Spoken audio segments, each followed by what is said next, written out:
seandainya umat Islam itu ya mempelajari bagaimana kebiasaan Nabi dari bangun tidur sampai mau tidur lagi, menurut saya itu jauh lebih powerful. Assalamualaikum. Jadi kali ini kita membahas sesuatu menurut saya penting gitu ya. Kita membahas sesuatu bagaimana kita hidup sehat ya, kemudian mendapatkan ridho ya dari Allah SWT, itu penting.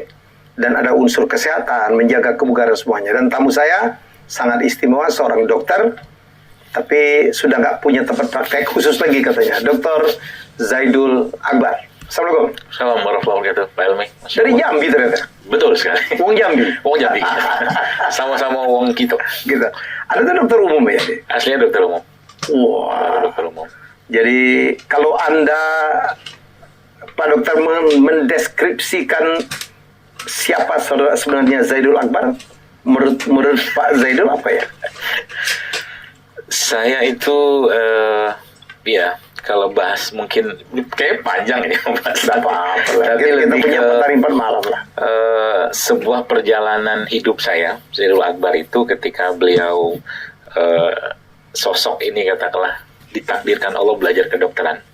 Kemudian dari situ dia belajar lagi bahwa ternyata khususnya Islam itu memberikan pedoman yang sangat jelas tentang bagaimana cara hidup sehat. Hidup sehat. Di Islam itu ada ya? Ada. Okay. Sehingga akhirnya saya memutuskan untuk mendalami itu. Menekuni itu. Dan tentunya dia tidak bertentangan dengan ilmu manapun. Karena Islam adalah agama yang sangat saintifik. Sehingga ketika digabungkan beberapa dimensi-dimensi pengobatan yang ada dengan Al-Quran atau petunjuk Nabi SAW itu ternyata jadi indah sekali. Jadi itulah yang saya sekarang coba sampaikan ke banyak halangan. Jadi Zaidul Akbar itu sosoknya. Sosoknya. Nggak panjang kan? Nggak banyak. Ternyata nggak banyak. Berdakwah juga. Berdakwah lah seperti itulah. Karena memang saya sering sampaikan bahwa harusnya umat Islam ini jadi umat yang paling sehat kalau kita mengikuti apa yang disampaikan Allah dalam Al-Quran dan tentunya petunjuk Nabi SAW. Karena Nabi manusia yang paling sehat. Paling sehat. Paling sehat. Dok, saya tertarik satu artikel katanya. Anda punya tips bagaimana ngecilin perut untuk laki dan menambah kejantanan gitu ya? Iya, itu sebenarnya menambah kejantanan. Ya, gampang sih kalau itu. Coba dong. Ya sebenarnya gini, kalau pakai rumus ya, ini rumus standar. Kalau kita bicara tentang tapi gini, ini ada sebelum saya ngomong itu, saya ngomong itu dulu, saintifiknya dulu. Kenapa dalam Islam itu mungkin kegemukan itu tidak diharamkan ya, cuman bahkan Umar pernah memarahin seseorang ketika di zamannya beliau radhiyallahu anhu itu ada orang yang badannya besar gemuk gitu kan. Ternyata gemuk di perut ternyata ya. Iyalah, tentunya kalau laki-laki kan ke perut, ya. Kalau perempuan biasanya ke belakang kan atau apa seperti itu. Nah, itu ternyata memang dari beberapa data yang saya baca itu ternyata di laki-laki itu ada enzim yang bisa mengconvert ketika terjadi lemak yang berlebihan itu dari testosteronnya dia itu convert ke estrogen. Testosteron dikonvert ke estrogen. Iya. Oh, jadi apa lemaknya hilang? Bukan lemaknya hilang. Jadi laki-laki yang berlebihan berat badannya, which is dia lemaknya berlebihan, maka akan ada enzim yang mengubah lemak tadi. Mungkin tidak semua mengubah si lemak itu menjadi hormon wanita. Jadi begitu? Iya. Jadi kalau makin gendut, seorang laki-laki akan makin feminin? Saya tidak mengatakan feminin, tapi hormon laki-laki berkurang.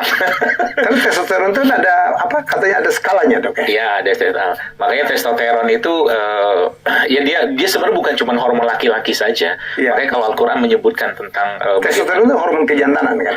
Iya, boleh dikatakan begitulah ya. Susah banget. Ya karena dia urusan ini bukan cuma kejantanan doang masalahnya. Dia juga urusan sama mood, ide, motivasi. Ada itu juga. Makanya dalam Quran itu Allah menyebutkan laki-laki itu sosoknya ada dua kalimat atau kata yang Allah pakai. Yang pertama zukuroh sama rijal atau rujulah. Ini dua kata ini berbeda. Apa artinya? Zukuroh itu laki-laki yang laki-laki cuma jenis kelamin semua laki-laki.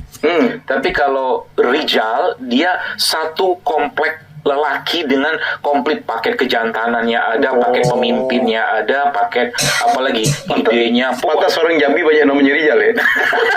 Rijal tuh bagus namanya. Makanya kalau dalam surah An-Nisa kan Rijal Qawwam 'ala Nisa kata Allah kan bahwa laki-laki itu pemimpin. Jadi kalau Al-Qur'an kita kan kalau pakai terjemahan Indonesia kita semua sebutnya tuh Rijal itu Qawwam itu Rijal itu pemimpin. Oke. 'ala Nisa. Jadi sebenarnya itu bukan itu sebenarnya. Jadi dia yang memutuskan, dia mungkin inisiator ya, eksekutor ya, evaluator ya, semua dalam satu paket. Oke, kita balik ke pertanyaan saya semula gitu. Jadi tolong lebih detail menjelaskan bagaimana bisa kita menguruskan perut.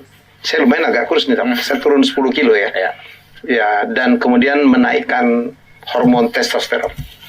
Baik, ini mudah sebenarnya. Kalau pakai rumus standar, kalori in sama kalori out sama, maka maintain berat badan. Kalori in sama kalori out sama ya. Kemudian kalori in lebih kecil daripada kalori out, maka dia akan turun berat badan. Kalori out lebih besar, kalori in lebih besar daripada kalori in. Kalori in lebih besar daripada kalori out, maka naik berat badan. Itu rumus standarnya. Jadi kalau itu dipakai sebenarnya mudah sekali kita mengapply rumus itu pada makanan kita sehari-hari. Contoh nih, kenapa sekarang obesitas atau mungkin penyakit hubungan sama kegemukan, ya lemak berlebih itu berlimpah di mana-mana. Karena contoh pagi-pagi orang sudah makan sebelum mungkin nasi uduk, nasi goreng misalkan ya. Ada nasi uduknya atau nasi goreng lah, makin gampang ya. Nasi gorengnya, kalau ada kerupuknya, ada bakwannya, terus ada teh manisnya, itu kan gula semua. Jadi Al-Quran sebenarnya sudah ngasih tahu falyanzuril insanu ila ta'amim. Perhatikan apa yang kalian makan, kata Al-Quran begitu. Jadi sebenarnya akhirnya apa? Karena gula yang berlebihan, akhirnya karena tubuh kita ini nggak kuat dengan atau tidak terbiasa dengan gula yang tinggi, dia kayak konslet bahasa saya itu. Konslet. Akhirnya sekarang kalau kita lihat penyakit-penyakit seperti stroke, kencing manis, darah tinggi segala macam itu kan sebenarnya bukan cuma kelebihan gula, tapi satu penyebab yang terjadi yang tidak diketahui orang banyak, dan ini akan jadi epidemik berikutnya adalah insulin resisten karena kelebihan gula. Jadi sudah yang dimakan nggak benar, nggak baik, berlebihan pula, banyak gula pula, ya sudahlah. Tinggal tunggu waktunya itu. Jadi itu rumus sederhananya, Pak Elmi. Tapi kalau mau pakai rumus yang lain, itu saya bisa tambahkan sedikit lagi. Jadi misalkan nih, rumus turun berat badan apa? Kalori in sama kalori out harus lebih kecil kalori in. Tapi kita nggak cukup cuman sekedar menurunkan berat badan. Karena saya dulu pernah bikin challenge di IG, udah lama, 4 tahun yang lalu mungkin. Saya bikinnya 7 Days Challenge JSR.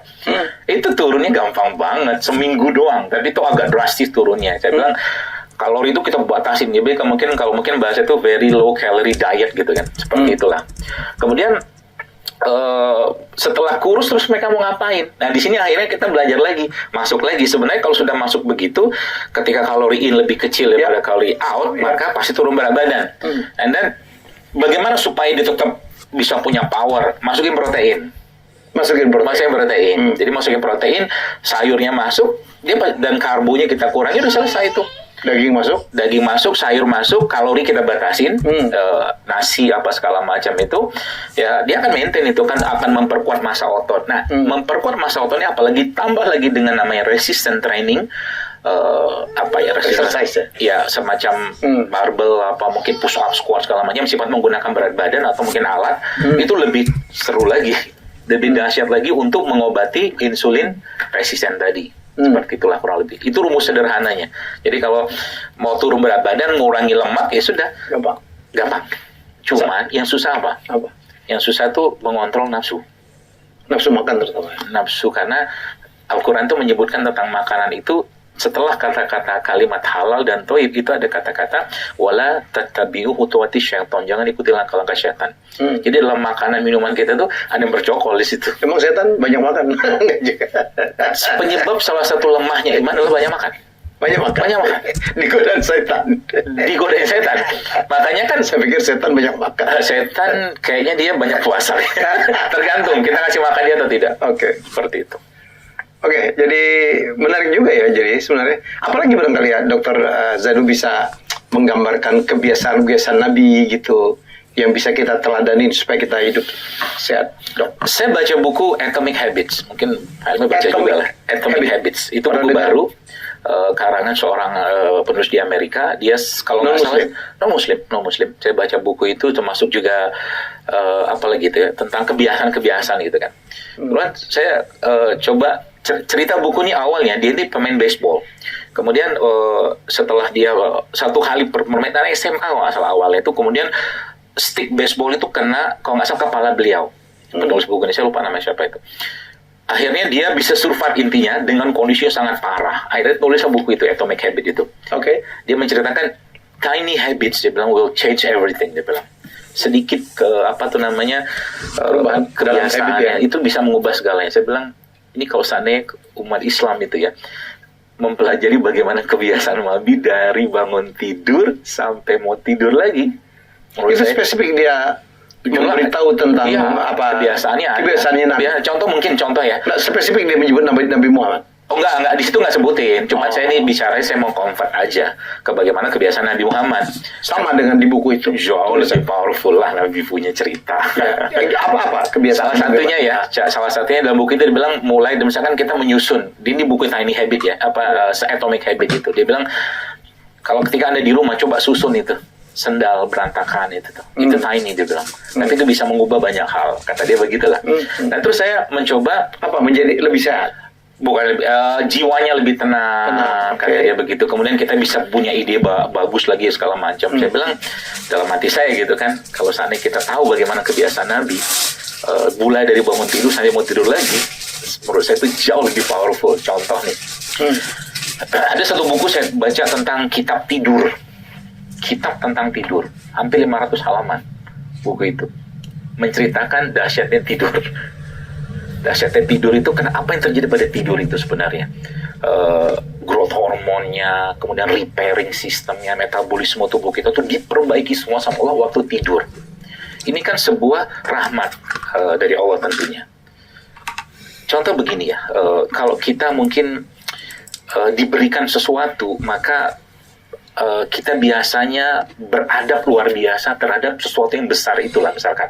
Nah, bicara tidur itu kalau kita lihat, kalau Pak Helmi tanya ke personal trainer segala macam, mustahil bisa dapat tubuh sehat kalau tidurnya nggak dapat.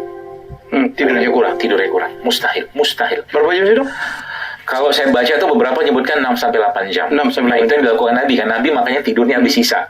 Nanti bangun malam. Saya kemarin waktu ada acara tabligh ke Sukabumi, saya ketemu wali kota. Saya bilang, coba sekali-sekali rapatnya, meetingnya malam-malam, saya bilang.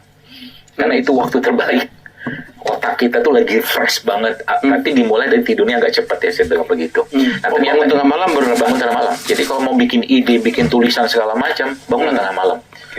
Mulai dari saat mungkin 2 rakaat tahajud cukup, 1 witir selesai lah, gak usah lama-lama lah. Dengan sisanya berkarya, karena ulama-ulama zaman dulu semuanya mereka berkarya itu di malam hari kebanyakan sebagian besar gitu.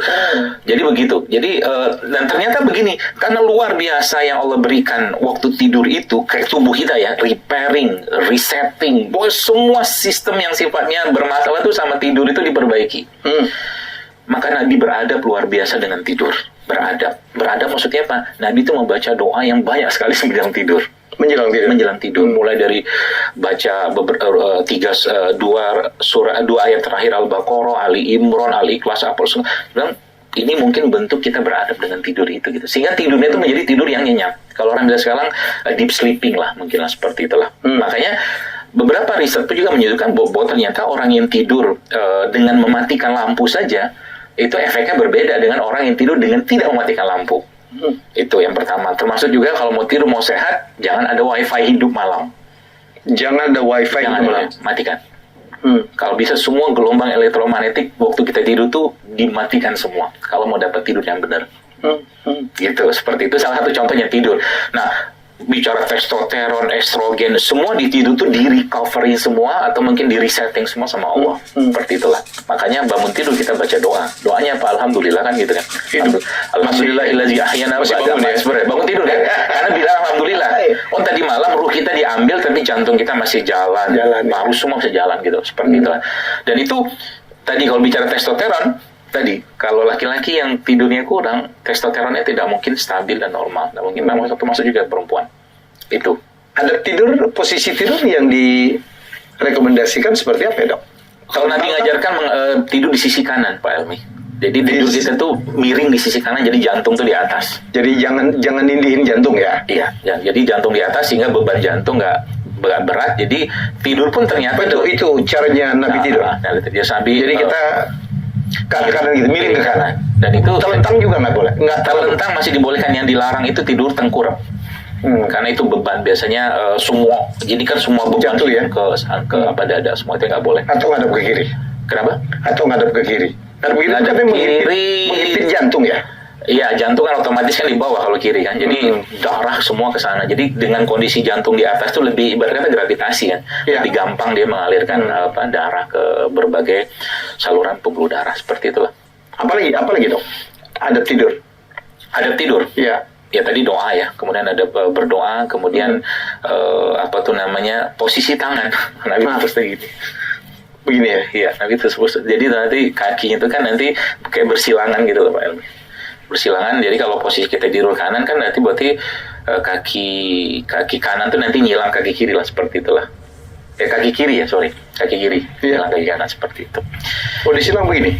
Bukan disilang, tapi di kayak ini misalkan nih posisi begini sini. Nah kaki saya kan begini nanti tuh. Oh, itu yang disarankan. Disarankan. Itu tidur yang paling rileks. Dan biasanya kalau orang ngorok kan hilang ngoroknya.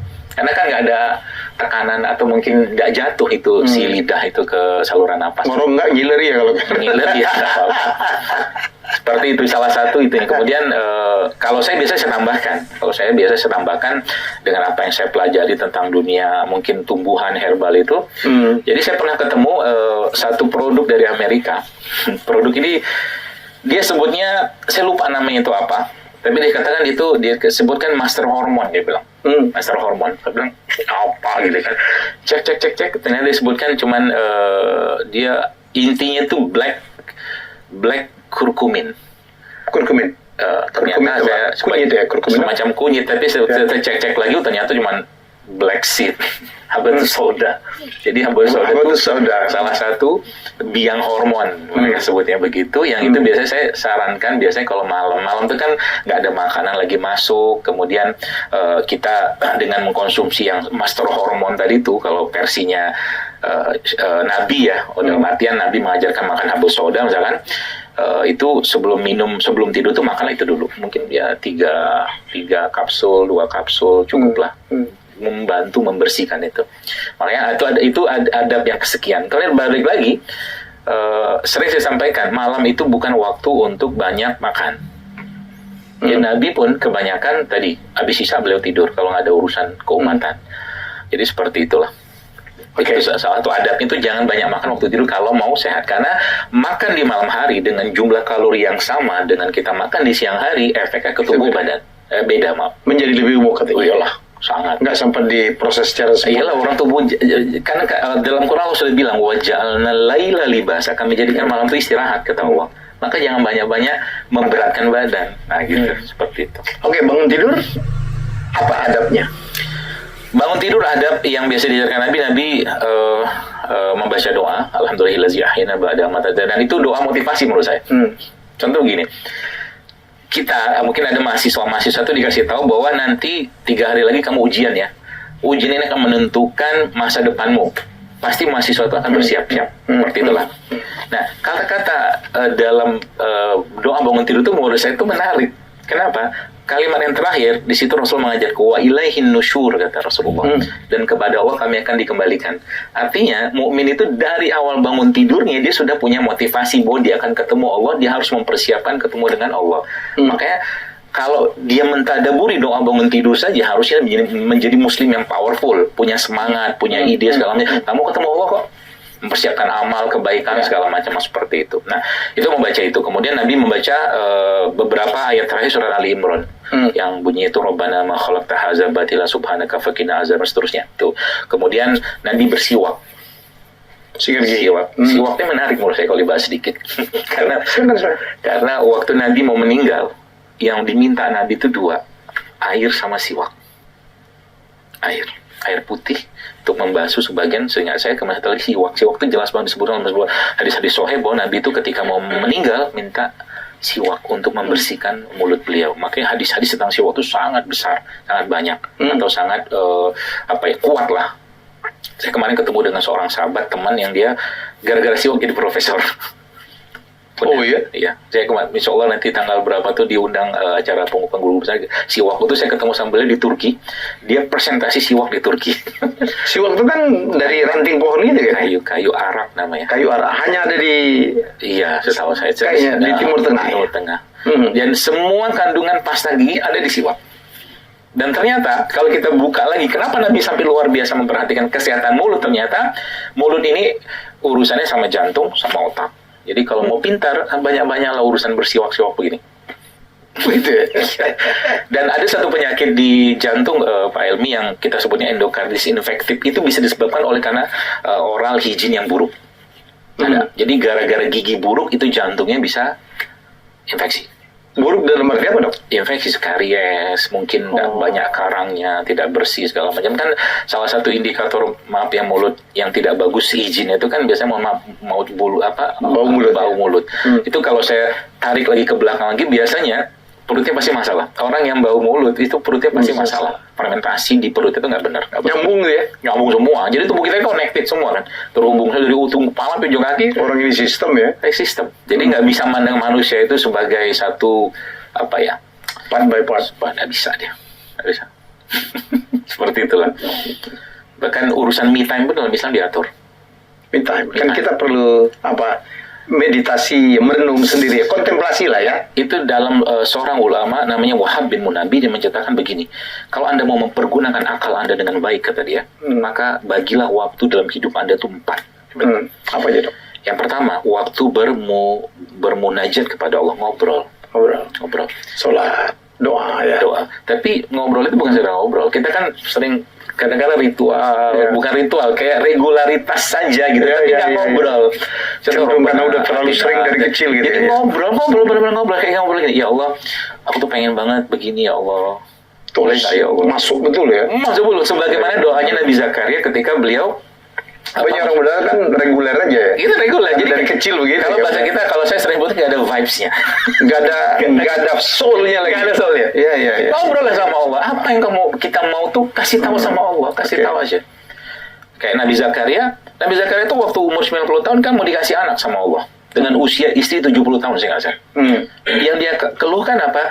Aku sudah tua, aku sudah uban, tulang-tulangku sudah keropos. Ini kan Allah tahu semua. Terus buat apa diomongin sama Allah? Tapi itulah bentuk manjanya Nabi Zakaria kepada Allah. Aku sudah tua, tapi nggak punya keturunan pewaris lagi ya Allah, maka berikan aku keturunan gitu, seperti itu. Dan Allah kasih. Itu ngobrol manja. Jadi bab itu bukan seorang nabi ngomongin receh, remeh, temeh, enggak. Tapi ini bentuk manjanya mereka kepada Allah. Itu jadi itu salah satunya ya. Yang pertama tuh munajat. Yang kedua apa? Waktu kita bermuhasabah. Kita harus ada waktu kita tuh nanya ke diri kita, aku tuh ini umur sudah sekian, udah karya apa, udah kebaikan apa, udah amal soleh apa yang aku kerjakan, itu muhasabah. Nah yang ketiga adalah waktu kumpul sama teman. Ya. Tapi itu diberi syarat. Syaratnya apa? Carilah teman, sahabat yang bukan cuma pintar cari kelebihannya kita dan bisa muji kita, tapi carilah juga yang bisa cari celahnya kita untuk menasihati kita. Itu syaratnya. Oke. Nah yang terakhir, kata Wahab bin Munabi ini katakan, yang terakhir adalah waktu untuk Anda menikmati diri Anda dan jiwa Anda. Itu me time. Cuman yang menarik ya, tapi itu ada syarat. Syaratnya yang pertama, dia harus halal, dia harus sehat atau lezat dan nikmat. Dan jangan berlebihan, itu syaratnya. Yang menarik ya, kata beliau dalam buku itu, dalam perkataan beliau itu, waktu yang terakhir yang keempat ini justru malah bisa mengoptimalkan 3 waktu yang tadi. Seperti itulah. Jadi jangan kita tuh kita manusia, kita bukan malaikat gitu kan, yang punya sesuatu yang kita perlu dapatkan nutrisi jiwa itu. Kemarin saya dengan Dr. Esa Dahlan juga ngebahas inilah ya. Ini kebiasaan laki-laki kalau pulang biasanya dia duduk dulu ya kan, merenung dulu ya kan, buka TV, padahal TV-nya juga nggak ditonton gitu ya, buka handphone itu diperlukan. Saya juga punya kebiasaan yang sama. Itu jadi ini masuk yang keempat ya. Justru malah dia bisa mengoptimalkan 3 waktu yang tadi itu. Kita merenung apa yang sudah kita lakukan. Betul. Nah itu paling baik malam. Ke depan, ke besok mau ngapain gitu. Paling baik malam. Bagusnya dilakukan malam hari. Bagusnya malam hari. Makanya kalau doa pagi, kalau kita baca zikir pagi, Allahumma inni as'aluka ilman nafi'a, kata Rasulullah. Aku memohon padamu ilmu yang bermanfaat, kata Rasulullah. Wa rizqan thayyibah, dan rezeki yang baik, wa amalan mutaqabbala. Jadi kita tuh sudah paket komplit, kita tuh sehari itu sudah diberikan Nabi. Dari awal, mau apa? Motivasi ada, mau semangat mencari ada, mau caranya ada. Gitu loh. Jadi ilmu bermanfaat. Zaman sekarang ilmu bertebaran di mana, tapi nggak banyak memberikan solusi. Gara-gara nggak manfaat, nggak berkah. Ilmunya seperti itu. Begitu kurang lebih. Termasuk juga tadi, ketika sebenarnya bangun itu kan, kita kan disuruh sholat ke masjid segala macam subuh ya. Nah itu kan sebenarnya mata kita ketika lihat matahari jadi switching on off. Ketika lihat matahari makanya kalau mau sehat lihatlah matahari. Bukan menatap matahari, bukan lihatlah cahaya. Supaya apa? Supaya terjadi pergantian sistem. Karena tubuh kita ketika malam hari gelap, sistem berubah menjadi parasimpatik. Ketika lihat matahari, berubah jadi sistem simpatik. Itu dua sistem yang berbeda. Yang satu relax, yang satu working lah. Alert gitu, seperti itu. Makanya suruh lihat matahari. Nah, Nabi itu lihat matahari, itu ada doanya juga. Lihat langit, maaf ya. Itu ada doanya juga. Doa yang membuat kita, kadang-kadang kalau bumi terlalu sempit, maka langit itu sangat luas untuk memberikan solusi untuk kita, seperti itu. Ada doanya lagi tuh. Jadi ada Allahumma inni a'udzubika an adilla, an udalla, an azilla, au zalla, au azlima, au zlama, au jahala, au yujhala alaiha. Aku berlindung padamu ya Allah dari membodohin orang dan dibodohi orang lain. Disesatkan dan disesatkan orang lain. Digelincirkan dan menggelincirkan orang lain, menzolimi dan dizolimi orang lain, seperti itu. Ada 4. Jadi akhirnya saya tanya lagi, kenapa harus banyak doa? Ternyata doa itu, menurut seorang ulama, Ibnu Qayyim dikatakan doa itu obat. Doa itu obat. Maka kalau kita doa ulama zaman dulu, saya indah banget. Dok, kalau saya kan pernah bikin konten, saya banyak bikin konten gitu. Tapi ada yang nanya itu lucu juga gitu ya. Mungkin bisa jawab. Saya itu berdoa terus gitu ya kan. Sholat 5 waktu, habis sholat doa. Tapi nasib saya kok begini gitu. Apa dong? Seolah-olah kok katanya doanya seperti tidak dikabulkan. Ada 3 doa yang Nabi sampaikan tidak akan dikabulkan. Yang pertama doa dalam meminta keburukan, tidak akan dikabulkan sama Allah. Yang kedua adalah doa memutus silaturahim, tidak ada dikabulkan sama Allah. Yang ketiga doa orang yang ketika dia berdoa terus dia mengatakan, ya Allah aku sudah berdoa tapi kenapa kau tidak kabulkan. Ketiga nih kayaknya. Kalau sudah kata-kata itu keluar dari dia, aku sudah doa ya Allah, tapi kenapa nggak dikabulkan, itu confirm kalau tidak akan kabulkan doanya. Kita tuh harus tahu juga lah, harus tahu diri juga lah, kita tuh siapa, kita tuh makhluk hamba gitu loh. Mungkin ini kena yang ketiga nih dong. Mungkin lah, kalau itu mah jelas lah itulah, apalagi itu masuk tergesa-gesa itu sebenarnya. Saya pernah ketemu orang juga gitu. Saya itu soleh, seluruh kewajiban saya sebagai orang Islam saya penuhi. Teman saya tidak memenuhi semuanya. Kenapa dia lebih kaya dari saya? Ujian kah? Bisa ujian, bisa cara Allah mencegah keburukan dia ketika dia dapat rezeki yang besar, ternyata jiwa dia nggak siap, akhirnya Allah yang tahu. Allah yang tahu. Sebenarnya menjawab ini sebenarnya sederhana sih, asal kita ngerti bagaimana Quran itu membahasakan tentang diri kita. Contoh begini, saya punya teman ini saya bilang begini sama dia, kamu nggak punya uang, kamu sekarang lagi butuh modal, oke saya kasih modal 50 juta, oke daganglah sembako. Oke, tapi syaratnya apa? Sembako mau jual sama saya. Kalau kamu jual beras katakanlah 50.000 satu karung, saya beli 100.000. Saya bilang gitu sama dia kan, pokoknya saya beli semua. Apapun yang kamu jual itu, jual ke saya. Maka pasti dia akan dapat keuntungan luar biasa. Saya tanya ke diri saya dan Pak Helmi, kita ini sebenarnya hidup ada modal nggak sih? Ada modalnya, ada. Allah ciptakan kita. Allah yang berikan ibu bapak kita. Allah ciptakan semua anggota tubuh kita ini, Allah semua ciptakan. Jiwa kita Allah yang punya, hati kita yang Allah punya. Terus Allah bilang dalam Al-Quran apa? Innallaha yashtara. Sesungguhnya Allah tuh membeli jiwa kita. Kan transaksi jual beli kan? Dengan apa? Oh bukan dengan 100.000 atau 50.000, enggak, dengan surga kata Allah. Makanya mau tahu diri gitu loh. Kita itu nggak punya modal, Allah beli jiwa kita itu dengan surga. Tugasnya ngapain kan gitunya. Terus saya ngapain? Cuman 2. Allah bilang yang pertama suruh beribadah jadi Abdullah, yang kedua jadi khalifah fil ardh. Khalifah itu maksudnya jadi pemimpin di muka bumi untuk mengajak orang yang berkebaikan. Itu aja tugasnya, nggak ada yang lain, bertakwa, selesai. Rewardnya apa? Surga. Jadi kalau ada orang ngomong kita tuh ketika kok saya udah sholat, gue ente kurang ajar. Iya. Ente kurang ajar, orang nggak ada modal. Mintanya macam-macam. Udah dikasih hidup udah luar biasa. Makanya saya sering bilang, kalau saya pas kasih kajian, saya bilang Anda datang sini bukan karena Anda punya kaki, bukan, wallah, bukan karena punya tangan, bukan Anda punya mata, bukan. Anda datang karena Allah berkehendak Anda datang ke sini.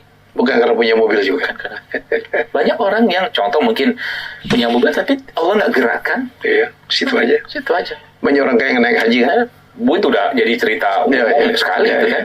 Harus sangat mampu. Gak Allah panggil, Allah nggak butuh. Iya. Nah gitu seperti itulah. Jadi kalau jawaban itu ya seperti itu. Jadi mau tahu diri gitu. Kita tuh siapa gitu loh. Kemarin saya ketemu ada seorang pasien pas ketemu konsul lah gitu kan. Macam-macam. Pokoknya saya pengen setahun ini sembuh. Saya bisa mengerjakan penyakit. Saya bilang saya agak keras ya ngomong, Anda siapa? Saya bilang. Coba sadar. Siapa Anda gitu bisa memerintah Allah. Itu seperti itulah kurang lebih. Anda tuh dokter umum gitu kan? Ya. Belum S2, belum spesialis. Belum. Tapi belajar terus. Jadi saya macam-macam ilmu. Macam-macam. Jadi saya tek. Jadi kalau apalagi lihat penyakit gitu kan. Jadi kayak apa ya? Helikopter view tuh. Yeah. Oh ini masalahnya bukan di sini. Tek. Jadi otak saya mau bekerja semua. Adakah banyak penyebab penyakit manusia itu adalah karena penyakit hati, Dok? Penyakit hati dan pikiran? Jelas lah. Kenapa saya bilang? Saya bisa ngomong ini jelas di samping jelasnya. Makan yang saya bisa ngomong ini jelas sejelas-jelasnya bahwa kalimat Pak Helmi tadi benar adanya. Kenapa? Dasarnya Nabi sudah bilang. Apa kata Nabi? Ala wa inna fil jasad, kata Nabi. Ketahui dalam tubuh manusia, tubuh kita ada segumpal ada jasad itu ada segumpal daging, kata Nabi itu ala wa inna fil jasad mudghah. Ada segumpal daging dalam biasa tubuh kita ini, dan kalau dia baik semua, kalau dia rusak semua. Itu kan dasarnya. Which is hati. Hati itu pengertiannya liver atau jantung ya? Bukan liver, di hati. Hati itu lebih kepada kalbu ya kali. Kalbu, kalau mungkin bahasa. Bukan fisik ya, Dok ya? Beberapa ulama itu menganalogikannya dengan jantung. Padahal tidak ya. Menurut saya belum tentu juga. Jadi mungkin bisa jantung ini memang pusat kehidupan lah ya. Iya, tapi jantung berarti kita mati. Ada benarnya menurut saya. Nah, karena orang yang cemas jantung bereaksi, orang yang sedih jantung bereaksi. Jantung bereaksi, ginjal pasti bereaksi juga. Ini kan satu kesatuan. Jadi contoh begini, misalkan nih ada orang nih, ada si Fulan lah, si Budi gitu kan. Dia di depan dia nih ada sekarang makanan sehat luar biasa. Enaknya luar biasa. Terus ada yang ngasih tahu sama dia, Pak Budi, rumah Bapak kebakaran. Tolong cicipin makanan Bapak dulu. Mana bisa tuh makanan terasa nikmat. Itu bahasa bagaimana hati itu justru malah panglimanya. Kalau dia nggak nyaman, dia sakit, dia bermasalah, maka seluruh raga tubuh kita akan merasakan itu. Sorry, debatable. Kalau bahasa Inggris itu hati itu liver, jantung to heart. Betul. Iya kan? Tapi kita bukan liver. Kalau kita bukan liver, lebih ke jantung lah. Lebih ke jantung. Kalau kita hati. Ya, makanya beberapa orang yang sekarang itu kan penyakit hatinya itu dengki. Ya, itu kan penyakit berat. Dengki, siapa lagi? Ria, benci, kemarahan. Itulah sumber penyakit. Dan Nabi berlindung deh. Kalau Nabi berlindung dari itu, pasti ada sesuatu di situ. Pasti ada. Kenapa Nabi mengatakan hasad itu seperti api yang membakar kayu, kata Nabi. Oh, berat itu. Tetangga beli mobil baru, dia yang sakit. Betul. Itu dari yang saya pelajari, pahami, dan saya temukan di lapangan, itu persis seperti tadi Pak Helmi sampaikan tadi. Seperti itulah adanya. Dan pikiran juga penyebab banget.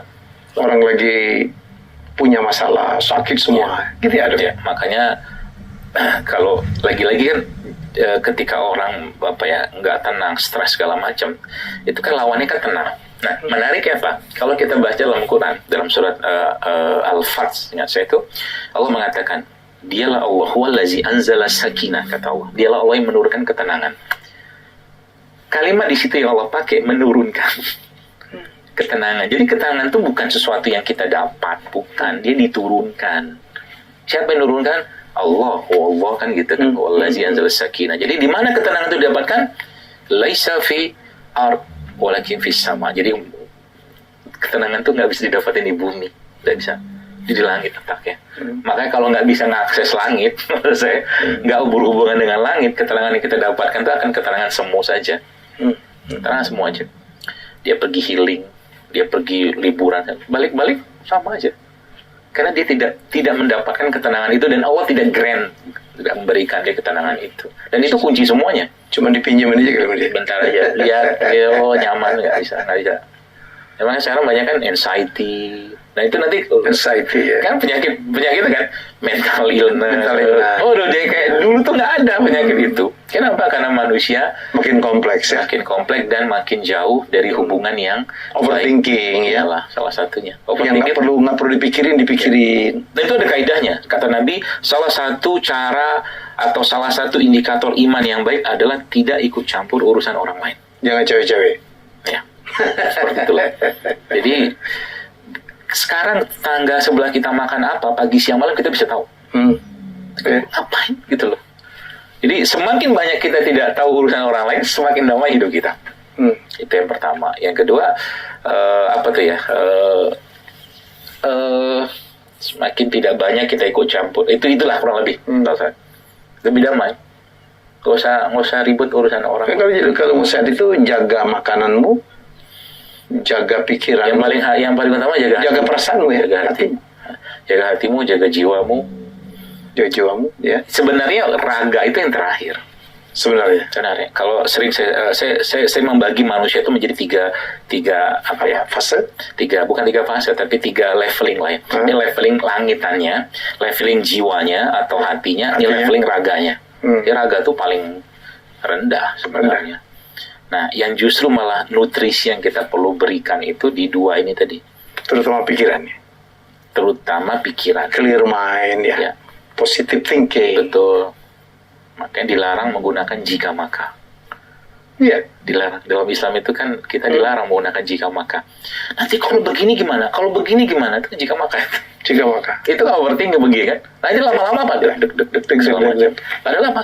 Kalau terjadi ya terjadilah. Saya kemarin pernah baca satu artikel nih dok, lucu tuh. Jadi kadang-kadang orang tua katanya atau orang yang kita sayang itu penghambat kesuksesan kita tuh. Penghambat kesuksesan kita. Kan kalau sukses itu kan kita perlu explore, perlu apa. Orang tua hati-hati ya nak ya. Hati-hati nak ya. Jangan kesini ya. Orang yang kita sayang juga itu kan.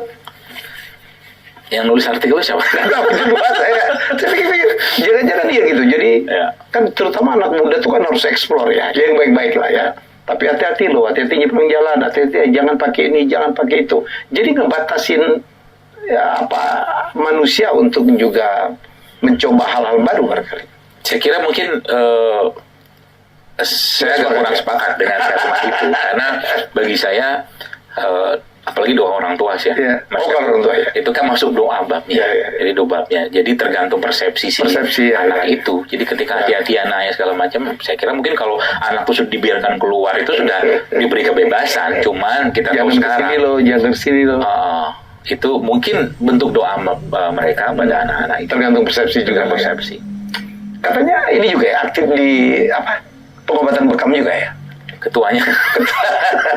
Bukan aktif, ketuanya. Alhamdulillah masih ketua. PBI namanya. PBI, Perkumpulan Bekam Indonesia. Perkumpulan Bekam Indonesia. Dok, tolong terangkan gitu apa manfaat atau khasiat dari bekam. Baik, saya cerita dulu hadisnya. Kalau mau ngomong itu lebih baik ngomong hadisnya dulu. Nabi itu dalam sebuah riwayat Nabi menyebutkan bahwa kesembuhan itu ada 3 kata Nabi. Asyifa'u fi salasat kata Nabi. Yang pertama itu minum madu, yang kedua itu berbekam, yang ketiga K. Tapi aku melarang atau tidak suka umatku K. Itu besi panas. Besi panas K itu kayak ada besi nanti dipanaskan itu di pengobatan Arab diletakkan pada tempat-tempat yang terlalu dingin biasanya tuh, untuk menimbulkan reaksi peradangan. Itu K. Cuma Nabi nggak suka menggunakan api. Terus itu satu hadis. Kemudian Nabi menjelaskan lagi inna afdhala ma tadawaitum bihi al-hijamah kata Nabi, bahwa sesungguhnya pengobatan yang paling utama itulah berbekam. Afdol. Nah gitu. Hadis lain menyebutkan Nabi itu ketika Isra Mi'raj kita cuma tahu bahwa Nabi itu mendapatkan pesan dari Allah untuk sholat kan. Ya. Ternyata dalam sebuah riwayat yang lain yang dihasankan seingat saya juga, itu Nabi juga mendapatkan informasi atau malaikat-malaikat itu ngomong sama Nabi, ya Muhammad mur ummatika bil hijama. Wahai Muhammad, perintahkanlah umatmu untuk berbekam. Malaikat di langit ngomong kayak begitu. Itu dasarnya. Berarti ada keutamaan. Malaikat sudah ngomong. Kalau malaikat ngomong kan nggak mungkin perkataan malaikat, pasti perkataan Allah. Seperti itu. Lalu itu bagian langitannya. Bagian langit. Makanya Nabi memang berbekam, bahkan menyebutkan titik-titik bekam. Seperti itu. Lalu kita dengan beberapa teman-teman saya juga mulai concern dan mereka mulai meliti tentang ada apa dengan bekam ini. Bahkan disebutkan titiknya, waktunya. Nabi katakan berbekam pada setiap bulan, pada tanggal 17, 19, atau 21 bulannya Islam ya. Itu bisa menyembuhkan penyakit, kata Nabi. Seperti itu. Jadi banyak lagi hadiah. Kemudian lalu saya coba baca lagi penelitian-penelitian, dan teman-teman juga mulai melakukan penelitian tentang bekam itu, dan hasilnya memang spektakuler. Luar biasa. Kenapa? Begini. Kalau di ruangan ini ilustrasi aja biar gampang. Kalau ngomong yang detail juga saya nggak terlalu bisa jelaskan, tapi ini analogi saja. Di ruangan ini sebulan mungkin saya punya satu tisu kecil, saya bakar dan saya bilang sama Pak Helmi, kira-kira ini pasukan-pasukan khususnya Indonesia bisa datang nggak urusan tisu kayak begini? Ya nggak mungkin lah, mana mungkin orang ada tisu kebakar gitu, paling ya kita aja bersihin gitu kan. Nah pertanyaan saya sekarang, bagaimana caranya tisu ini yang saya bakar tadi itu menimbulkan asap segala macam, itu membuat pasukan khusus datang, Kopassusnya, Densus macam gitu lah, ke sini? Jawabannya gampang, ada orang yang teriak, wah ada kebakaran, ada teroris gitu-gitu lah misalkan gitu kan, sehingga pasukan khusus datang. Nah, ilustrasi bekam itu kayak begitu sebenarnya. Jadi ketika seseorang itu dibekam, yang keluar sel-sel imun pada saat orang berbekam itu bukan pasukan imun level paling bawah, udah paling top, yang biasa keluarnya kalau HIV, penyakit berat, itu semua dikeluarkan oleh tubuh dengan rangsangan pada bekam itu yang saya ketahui. Jadi ketika orang berbekam itu, secara yang saya baca data penelitian beberapa teman-teman itu juga, itu ternyata sel-sel imun yang keluar tuh mulai dari sel imun yang sifatnya lokal sampai ke pusat, sampai sel imun yang sifatnya khusus, keluar semua. Itu loh lebih gambarannya. Jadi bekam seperti apa deh? Sebenarnya yang kita cari bukan keluarin darahnya, tapi reaksi yang terjadi pada tubuh setelah dilakukan pembekaman tadi, khususnya setelah dilakukan penyedotan berulang. Yang disedot itu apa ya? Apa tuh? Yang disebut sedot ini darah yang tidak sekedar darah kan? Kita sebutnya, kalau beberapa penelitian kita punya CPS, causative pathological substance. Jadi darah-darah yang tidak beredar lancar, yang dia ada di daerah kulit bagian atas lah, seperti itu. Seperti itulah kurang lebih. Di bagian mana dari tubuh yang bagus untuk dibekam? Kalau titik bekam Nabi itu sebagian besar di belakang. Punggung ya? Punggung. Saya baru bekam. Saya baru bekam. Dan memang itu jadwal servis dan tune up-nya saya setiap bulan. Ini maintenance, kalau mobil maintenance ya, harus ada maintenance. Kalau sebenarnya itu bentuk mekaniknya, tapi kalau bentuk yang sifatnya detox, maka Islam punya syariat puasa tengah bulan. Ada kan? 1 hari, 3 hari. 3 hari. Maka itu saya baca penelitiannya juga. Orang-orang barat sudah mulai neliti tentang puasa 3 bulan itu. Gitu. Jadi subhanallah, ternyata paket pembersihan bulanan itu kalau dikerjakan, Masya Allah luar biasa. Puasa 13, 14, 15 bulan Islam, istirahat sebentar pada tanggal 16, lalu Nabi menyebutkan dalam hadis yang 17 lain, bekam. Kan komplit tuh. Jadi secara internal dengan puasa dibersihkan, didetoks semua segala macam. Setelah secara mekanik yang masih belum keluar itu dikeluarkan dengan bekam dan menimbulkan reaksi peradangan salah satunya, seperti itu. Gitu. Paketnya komplit. Saya dan murid saya tuh punya rumah bekam kalau saya udah banyak juga tuh. Dia belajar di bisnis sama saya kemarin.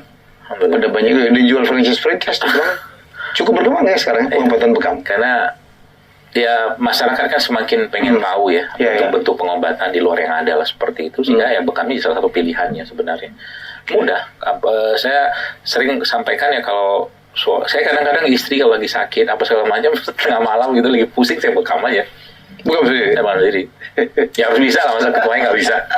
Ada alatnya ya? Ada alatnya. Mudah kok. Iya. Ya kalau mau praktisi harus belajar, ya harus belajar. Tapi kalau buat kita, Dulu saya waktu kecil, saya kan di Palembang tuh, suka ngebekam juga, tapi bukan yang ngeluarin darah. ya, Yang kita kasih timun gitu, kasih kertas koran, dibakar, habis itu kita ini iya itu bekam panas, bekam itu, angin. itu ada bekam panas ya? Ada. Wah, itunya Karena itu bekam angin ya? bekam angin. Gitu. Masuk angin itu katanya. Ya. Saya dulu melakukan itu waktu kecil. Sebenarnya itu ya ibu sudah, Pak Helmi sudah lama dikenal juga sih. Bahkan Ya. kalau kita kalau buka sejarahnya sejak zaman Mesir kuno juga sudah ada bekam itu dari data-data yang ada. Cuman ketika Islam datang, Nabi datang, itu disempurnakan. Ya, seperti itulah dengan Nabi ngasih titik, seperti titik di punggung. Ada beberapa titik di punggung itu sampai di kepala pun ada. Ini sama aja mungkin dengan akupunktur ya, di Beda aja, beda kerja. Beda kerja. Beda kerja. Kalau akupunktur kan mainnya meridian. Kalau di meridian itu jalur, dalam tubuh kita ada jalur-jalur Iya. yang itu terhubung Itu yang dengan itu ditusuk sama dia, tusuk atau dilemahkan, dikuatkan gitu-gitulah. Gitu. Menarik ya. Jadi hidup sehat itu sebenarnya mudah. Paket secara Islamnya ada dan paket pengobatan yang ada pun Dan itu tidak bertentangan dengan apa dunia medis ya. Saya kira mungkin enggak lah ya. Saya kira mungkin contoh mungkin kalau dalam kita bicara tentang penyakit jantung lah, Ya. hipertensi ya. Di dunia tuh salah satu rujukannya apa ya medis yang ada sekarang ini kan namanya GNC, Joint National Committee. Itu dia menentukan grading dari hipertensi. Nah, untuk pengobatan hipertensi itu skala paling bukan skala. Awalan mereka itu biasanya tidak akan ada diberi obat. Dia sebutnya lifestyle changing modification gitu lah seperti itu. Ini kan sebenarnya pola hidup itu lifestyle. Cuman karena orang susah digerakkan, dikasih tahu bangun. Jadi kalau orang bilang tuh jam biologisnya itu nggak dipatuhin, kalau atau mungkin bahasa syariatnya sunatullahnya nggak dipatuhin, pasti sakit orangnya gitu loh. Contoh mungkin saya sering sampaikan olahraga malam tuh kurang bagus. Olahraga malam kurang bagus. Waktu istirahat. Dan beberapa data bisa dibaca tuh bahkan associated sama kanker segala macam. Olahraga malam itu. Jadi nggak bagus karena emang waktu olahraga itu ya waktu matahari terbit karena sistem tubuh kita masih alert, masih simpatik. Mandi malam ada hubungan dengan rematik? Setahu saya enggak. Enggak ya. Kan ada kepercayaan ya dalam masyarakat. Iya, setahu saya Jangan enggak. mandi malam gitu. Enggak. Kalau mandi sebaiknya air panas air dingin? Kalau mandi biasa ya normal aja. Normal aja. Normal aja. Oke. Karena kalau mau sedikit brain shocking, Ya. hangat sebentar, ganti air dingin. Itu brain shocking itu. Jadi otak itu diperlukan. Kalau yang tubuhnya fit ya. Saya sering begitu, pas mandi air hangat, setelah selesai hangatnya, saya ganti air dingin biasa, langsung kejutkan dengan seperti itu. Nah itu menurut beberapa ilmuwan, katanya bisa meningkatkan daya pikir lah. Minum air es apakah membuat perut menjadi gendut? Setahu saya enggak. Nggak ada hubungan ya? Enggak hubungan. Bahkan saya nggak ketemu hubungannya di mana. Iya. Kalau minum air es waktu makan, iya mungkin nggak bagus. Tapi sampai ke gemuk saya nggak tahu. Minum air es Waktu makan. waktu makan. Contoh gini, kita lagi makan sendirinya tiba-tiba Minumnya air es. Air es itu nggak bagus. Apa nggak bagus ya? Kaget ya. Dalam mungkin penjelasan yang saya bisa jelaskan itu, ketika kita makan kan enzim bekerja semua tuh. Iya. Enzim amilase, lipase, tialin apa macam-macam lah itu kan. Minum waktu makan aja sebenarnya kurang disarankan setahu saya. Saya dengar ya. Ya. Apalagi minumnya es. Saya punya teman nih, orang Muslim dari Chechen. Dia kalau makan aja, nggak pakai minum. Ya, itu yang benar. Habis itu baru dia minum. Iya, itu yang benar. Jadi selesaikan makan dulu, kunyahan, enzim semua sudah dapat. Kalau memang sebenarnya orang minum itu fungsinya apa sih? Kan buat ngedorong makanan masuk. Kalau ngunyahnya benar, ngapain kita minum? Masalahnya sekarang kan banyak orang makannya cepet-cepet. Oh. Itu sebenarnya sehingga kebiasaan juga kali ya. Kebiasaan. Makanya jauh lebih enak di perut itu kalau habis makan itu atau saat kita makan itu jangan minum dulu, mungkin tunggulah. Banyak nih pengetahuan saya baru Seperti ya. itu. Makanya saya sampaikan banyak orang gangguan enzim, lambung segala macam tuh itu penyebab awal itu kenapa? Karena nggak ngunyah makan dengan baik. Dan Nabi sudah kasih tahu. Baru 30. Iya, dimakan 33 kali seperti itulah. Kunyahan. Karena itu kan enzim semua kan. Makanya Nah, ini kan kemudian berkembang lagi nih. Pesialin segala macam. Ya, saya termasuk yang tidak, bukan anti, tapi saya tidak terlalu sepakat dengan juicing. Juicing. Di jus, kenapa? Karena nggak ada enzim yang bekerja kan. Dua lah misalkan, 2 jeruk yang kita makan. Oke. Makan aja, tek itu dengan 2 jeruk tadi yang kita jus, ya, apa mungkin di blender segala macam gitu kan, itu kalori yang masuk kan beda. Beda. Di jus berkurang, bertambah lah. bertambah Karena pecah molekulnya. Pecah. Jadi justru malah lebih bagus yang dimakan. Nah itulah fungsi gigi, fungsi lidah. Enzim di situ bermain semua. Jadi kalau yang ada sakit pencernaan, mah, lambung, mulailah dari satu hal sederhana. Kunyahlah makanan dengan baik. Kurangin jus kalau saya. Bubur juga lebih tidak baik daripada nasi ya, Steh. Kalau saya iya. Kalau saya iya. Karena ya tadi saya suka banget bubur ayam nih. Nah itu dia. Kan nggak ada kunyahan. Orang masuk gitu kan tiba-tiba ketelan aja masuk. Gitu kan. Yang dikunyah paling kacangnya doang. Gitu. Belum lagi bubur ayamnya, bubur ya karbo lagi. Kadang-kadang tiap hari itu kita karbo aja urusannya kita. Seperti itu. Makan buah dianjurkan setelah atau sebelum? Sebelum. Itu kata Al-Waqiah. Nah, ini agak lucu kan. Ya. Orang kita tuh makan buah kan makan penutup. Ya, justru malah itu bisa bikin gendut. Karena karbo lagi masuk kan gula kan.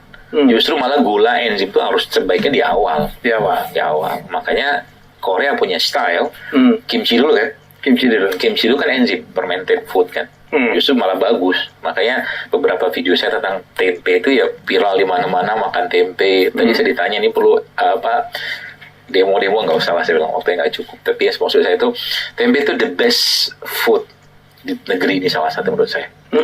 Bahkan itu makanan fermentasi terbaik. Kenapa? Karena waktu saya baca beberapa data-data yang ada pada makanan fermentasi itu ternyata kalsiumnya naik, kaliumnya naik, magnesium naik, bahkan vitamin yang tidak ada di protein nabati, yang biasanya ada di protein hewani, di tempe ada, gara-gara kerja si bakteri tempe itu. Makanya Nabi, ini resep sederhana. Nabi mengatakan begini, sebaik-baik lauk adalah cuka. Sebaik-baiknya lauk adalah cuka. Dan ternyata ada seorang biotech di Swedia, saya yang neliti tentang bagaimana efek terjadi glucose spike setelah orang makan. Jadi ternyata itu bisa dicegah dengan meminum cuka dulu sebelum makan. Jadi dia ambil mungkin 1 sendok teh atau 1 sendok makan cuka apel, cuka madu, cuka nanas, masukin air, minum. Itu mencegah glucose spike. Glucose spike apa? Lonjakan gula. Lonjakan gula. Lonjakan gula ini terjadi banyak orang. Contoh itu orang diabetes bagus dong ya? Super bagus lah. Jadi gula apa, cuka apel boleh campur air. Diminum aja langsung. Tapi jangan kasih apa-apa. Plain aja, gitu. Minum kayak begitu itu mencegah terjadinya lonjakan glukosa setelah makan. Ini kan biang kerok. Ya. Penyakit zaman sekarang yang saya bilang insulin resisten itu salah satunya ini. Ya. Terjadi lonjakan glukosa terus-menerus. Contoh ketika tadi bangun tidur, dia sholat dan segala macam, kemudian paginya dia mau berangkat, makanlah nasi goreng, nasi uduk segala macam tadi. Kan dia makan gula semua kan ya? Zup, naik gulanya tuh. Sampai kantor, dia nggak jalan tuh, naik motor lah ke stasiun segala macam, jadi hampir-hampir nggak ada jalan. Sekarang kita hampir nggak ada jalan. Sedangkan menurut salah satu si biotech itu, namanya saya lupa, dia bilang salah satu cara untuk mengurangi atau mencegah terjadi lonjakan gula tadi adalah berjalan 40 langkah. Itu juga ada di keterangan Nabi. Nabi juga menjelaskan sebenarnya, jangan tidur setelah makan. Jangan tidur setelah makan ya. Berjalan dulu, ya 10 menit, 15 menit. Itu mencegah terjadi lonjakan gula. Akhirnya apa? Ketika lonjakan gula ini terjadi setelah dia makan, yang terjadi apa? Nggak ngantuk. Jadi gara-gara makanan jadinya orang nggak produktif. Ngantuk di kantor, ngantuk. Siang lagi makan lagi, ngantuk lagi. Sore ngantuk lagi. Begitu nih kerjaan. Luar biasa. Ini 4 jam nggak kelar gitu. Dan kita mendapatkan banyak sekali pengetahuan baru, terutama saya juga lah ya. Itu salah satu caranya mencegah lonjakan gula. Ini mungkin pesan buat Bapak Ibu yang mungkin gulanya tinggi, cobalah mulai mengkonsumsi tadi cuka tadi. Itu will save your life. Berapa kali sehari. Setiap Anda mau makan yang tinggi gula, kalau Anda belum bisa mengurangi gula, atau kita belum bisa mengurangi gula, contoh gula itu nasi, tepung-tepungan, apa gula pasirnya, itu kan gula semua tuh. Gitu loh. Atau makanan olahan yang tinggi gula, atau minuman ya seperti itu. Nah itu coba minum dulu itu. Si cuka tadi. Atau itu yang pertama. Atau yang kedua apa? Anda makan sayur dulu sebelum itu. Makan sayur dulu. Itu akan mencegah lonjakan gula. Ini udah nggak suka sayur, makan nasi banyak iya. minumnya teh botol ya. Sering saya bilang tuh, dok saya makan sayur dok, kalau lagi beli nasi padang. Sayur naga, santan lagi sama juga bohong lagi. Dan di restoran Padang tuh istrinya kan orang Padang, sayur kan agak kurang ya, harus minta tuh. Sayur sebaiknya yang fresh, bukan yang diolah. Ya bukan kayak sayur nangka gitu.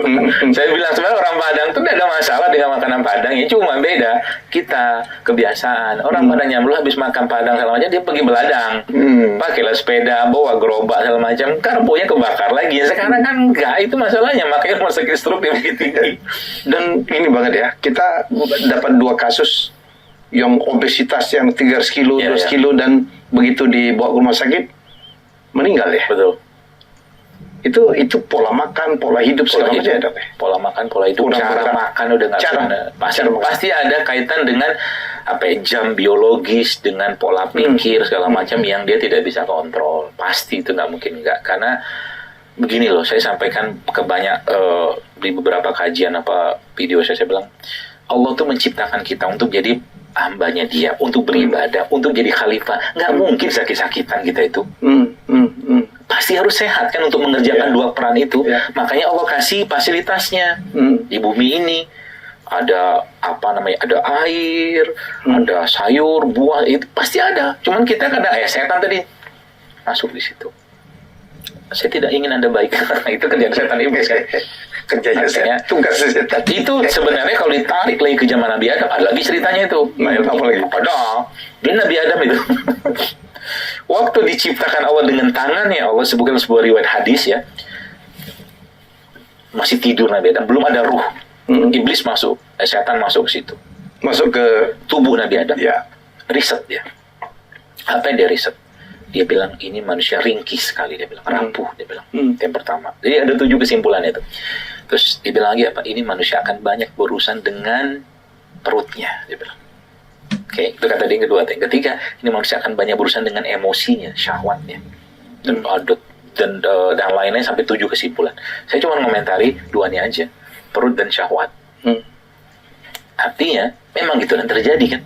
Nabi Adam ketika ditakdirkan Allah diturunkan dari surga gara-gara dosa yang kaitannya dengan apa? Makanan. Makanan dia, bohul dia. Oke, kan ya? Bohul dia. Makanya riset itu penting. Jadi yang pertama kali di dunia ini, di alam semesta melakukan riset itu adalah iblis. Itu ada hadisnya, jelas hadisnya kesimpulan itu. Makanya sekarang ketika banyak masalah kesehatan, bahkan banyak masalah pikiran, hati yang kaitannya dengan makanan, mereka ikut campur lah. Si makhluk-makhluk terkutuk ini. Tidak mungkin enggak. Saya pikir dia tukang makan. Menggoda kita melalui makanan. Jadi Ibnu Qayyim itu menyebutkan ada 5 penyebab lemahnya iman. Banyak makan, banyak ngomong, banyak bergaul yang tidak penting. 2 lagi saya lupa apa tuh. Kalau nggak penting usah ngomong, diam aja. Orang berilmu itu justru malah banyak diam daripada ngomongnya. Dok, kenapa babi dilarang? Kenapa babi haram menurut Islam? Yang pertama karena begitulah ya Allah perintahkan. Ya. Yang pertama. Kan selama ini kan kita terima aja itu haram. Ada nggak penjelasan saintifiknya? Banyak sih. Salah satunya saya pernah dapatkan dari seorang guru saya, dia cerita bahwa gen babi itu dalam tubuh kita tuh nggak bisa di flushing, nggak bisa. Nggak bisa, dia bilang. Jadi dia tuh menetapnya luar biasa. Jadi misalkan ada sebelum mungkin ada apa ya, buah atau sayur yang ditanam menggunakan pupuk dari babi misalkan, itu dia melekat di situ sejadi-jadinya tuh. Di produk makanan tadi itu. Jadi kan ibarat apa, contohnya apa ya, mungkin ya mangga lah misalkan, mangga itu dikasih pupuknya dari mungkin kotoran babi misalkan begitu. Maka tadi gen babi itu melekat di buah mangga itu. Gimana kita tahu? Nah, pertanyaannya karakter babi kayak apa? Kita belajar lagi kan? Iya. kita udah tahu udah banyak tuh cerita tentang karakter babi itu kayak apa. Makanya emang kenapa Islam tuh melarang itu ya memang salah satunya karena changing ya, mengubah bisa mengubah perilaku. Sampai ke sana. Ada seorang syekh saya pernah baca itu, dia melihat bagaimana kelakuan babi itu kayak begitu, makanya dilarang dalam Islam. Gitu. Karena memang mudaratnya lebih besar. Terus pertanyaannya kenapa Allah ciptakan? Iya. Ya kan suka-suka Allah, ya, fitnah, ujian. Kalau kita hidup di dunia serta antang-antang aja ya, itu. Diciptakan juga setan ya.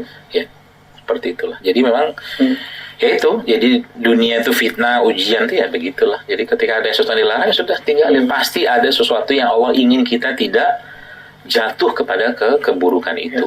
Seperti itulah. Khamar misalkan dilarang. Sekarang saya baca beberapa alkohol ya, naturopati mungkin orang-orang biohacker yang sifatnya mereka mencari sisi lain dari dunia kesehatan itu selalu mereka sebutkan kalau Anda mau sehat tinggalin alkohol dia bilang. Itu liver segala macam, otak segala macam rusak semua sama dia kan. Seperti itu. Tapi di makanan tradisional kita yang tidak dilarang, alkoholnya tinggi kayak tape gitu. Gimana penjelasan? Kita buat tapenya kan bukan untuk mendapatkan alkohol. Proses sesuatu setahu saya kalau dia memang dari awal dibuat tape itu dibuat bukan untuk kita mendapatkan air alkoholnya kan enggak. Kita untuk tergantung dari niat dong. Ya. Bukan karena ya, contoh mungkin. Ya. Apa buah yang salah satu buah setahu saya yang paling tinggi, cukup tinggi alkoholnya itu adalah nanas sama durian. Nanas itu kalau sudah overripe, udah agak matang kan rasa alkoholnya ya. Kita makan itu halal nggak? Halal. Dia kan include dalam satu paket nanas itu, dan kita makan dia bukan untuk mabuk-mabukan. Sama juga orang makan durian. Durian kan gulanya tinggi banget. Sehingga ketika kita makan durian, kita memang bukan buat mabuk makan durian. Tapi kalau orang berlebihan bisa mabuk. Makan apapun kalau kebanyakan ya. Dalam buah itu sebagian besar ada alkohol. Karena kan gula kan. Gula ketemu air fermentasi pasti dianu. Maka itu dibikin menjadi cuka-cuka, orang semua ada ekoenzim segala macam dari buah-buahan tadi itu. Seperti itu. Oke, Dok. Dr. Zaidul Akbar, terima kasih sama-sama sudah menjadi tamu saya. Kayaknya bakal nambah ada part 2 nih. Sukses dengan kegiatan-kegiatannya, dakwahnya, pengobatannya, media sosialnya. Amin. Wah, saya dengar followernya banyak banget ya. Nah, belum lah. Ya, semoga ini saya udah lama nggak menggunakan kata daging semua. Hari ini kita daging semua ya. Semoga kita mendapatkan manfaat. Amin. Supaya kita hidup lebih sehat.